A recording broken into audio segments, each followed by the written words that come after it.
the dream speech itself.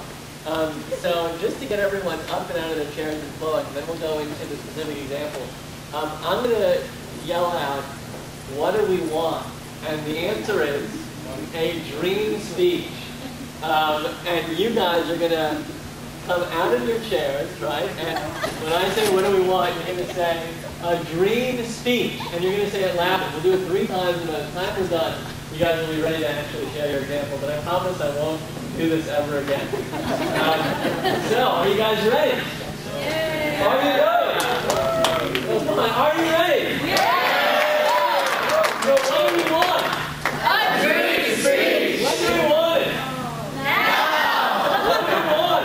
A dream speech. When do we want it? Now. What do we want? A dream speech. When do we want it? Now. All right, great. Let's get ready. So, having done that, and if you want to come all the way up so you're in their face. Now we're not going to have any volunteers, but they've got that. So who wants to share their introductory ideas? What kind of themes, what kind of big ideas they want to initially begin with? We promise, yeah, great. Shoot, and stand up. Oh, okay. Should I look in the camera? Sure. All right. My fellow Americans, since the 2000 election, the country has been divided into red and blue states. This must change, or like others before us, we will fall apart from within. Sure, we can disagree, but there is no need to tear each other apart. Let us find problems to our solutions and work together. Okay, other introductory themes that people want to draw out?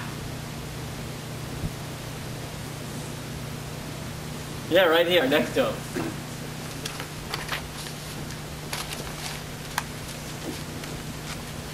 The values that Americans live by, of honesty, integrity, and goodwill, are not the values that are being represented to the rest of the world, and this has resulted in a decreased trust in the intentions, the good intentions of our people, which has resulted only in conflict and a growing rejection to our democratic way of life.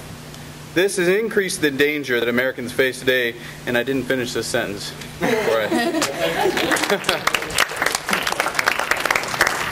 Okay, who else wants to share? Yeah, right here. And I should stand up. All right. In a time of both conflict and strife, we may lose sight of our neighbors across the oceans and borders. When security is on the lips of all who speak, we may want to seek solace within our own known homes. But as the world continues to shrink in new and engaging ways, it is now that we must focus our efforts on our united global human security. Today I'm happy to share this dream, but what's more, I am happy to share this future reality. Okay, great. Other examples? Right back here.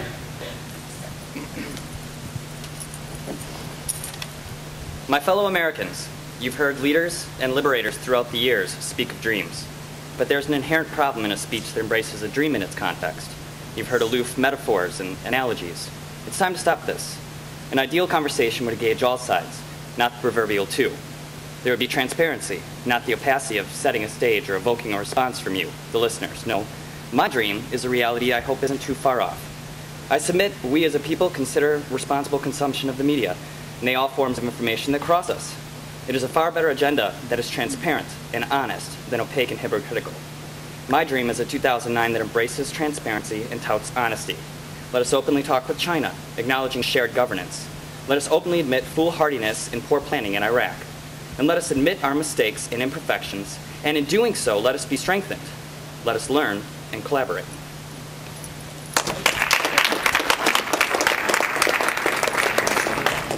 Okay, other examples? Yeah, last one for this round. It is an undeniable fact that our world is changing. Spheres of influence are breaking down, and globalization is charting its course. We, as Americans, have a heavy impact on the course that globalization will take. Right?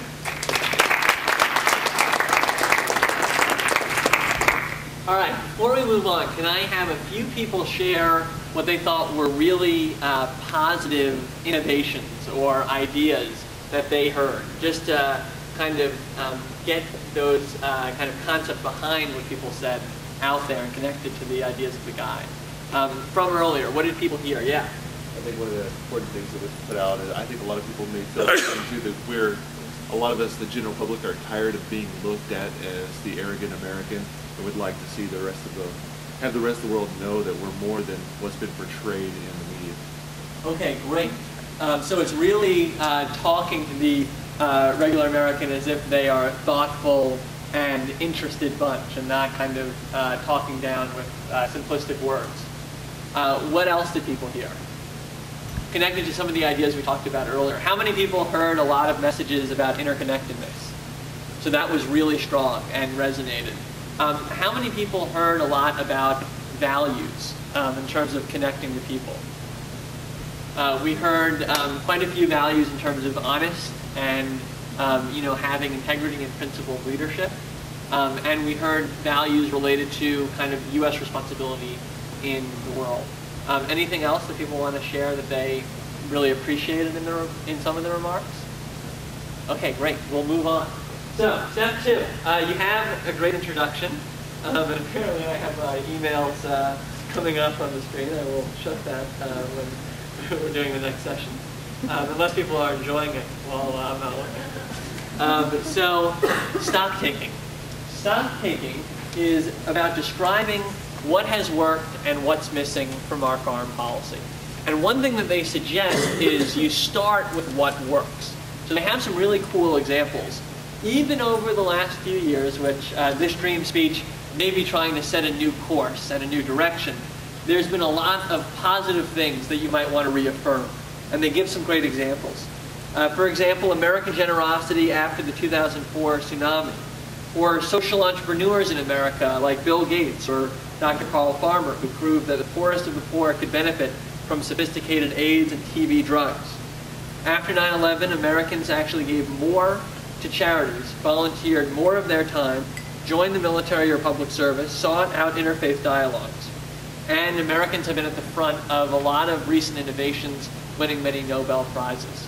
Those are some of the types of things that, even if you want to set a new direction, you can think about over the last few years as having contributed to very positively. You may have your own examples in your mind of how Americans, maybe as people, if not as a government, have had a really positive and also engaged impact. But then you may also want to say that we need wiser approaches, better judgment, deeper understanding. Asking the tough questions, putting aside partisanship is one lesson you might draw on. Connecting who we are at home with who we are in the world is another one. Building strong and durable global teams, recognizing that complex problems require comprehensive solutions. Stop and think about what you want to say that we're doing well, and then what things you want to say we need to improve. And if possible, try to connect them where you're building a success example, whether it's, Americans have been at the front of philanthropy through leaders like Bill Gates, and we need as a country to really embrace that same sense of responsibility in the world. It could be a totally different example, of course. And then, there could be a critical edge to that too. But the idea is stock taking. What are we doing well? What can we improve on? And I'll give you like 3 to 5 more minutes, and we'll hear your examples of what you want to throw out there. Progress. Action should always be the last step in a sequence of many. Listening and understanding will not only allow for us to understand our neighbors in other countries, but once we have listened to others and their concerns, our voice will be more valid in the world. Many times Americans are seeing too much in the world. Visions of 9/11, pictures of the war in Iraq. Now it is time for us to speak. Great. Other examples people want to share? Yeah, right here. And shout it out.